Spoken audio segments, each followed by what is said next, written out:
Hey guys, if you own a Jeep Compass and you get your oil changed, you probably think you should use these keys to go through and reset this oil change required button. Unfortunately, if you go to that right here and you think you would hold this one or this one to reset that, nothing happens. So the actual way you have to reset that is you have to put your key into the run position. So don't quite start it, just go right there, so it kind of clicks on. You got to push the gas pedal all the way down and back up 3 times within 10 seconds. 1, 2, 3.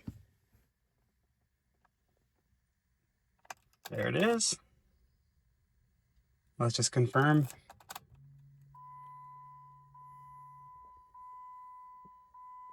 There you go, 100% oil life remaining. It's the most counterintuitive thing. You think it should be done in here, but it's actually done with that weird combination of run position and gas pedal all the way down and back 3 times within 10 seconds. Hope that's helpful.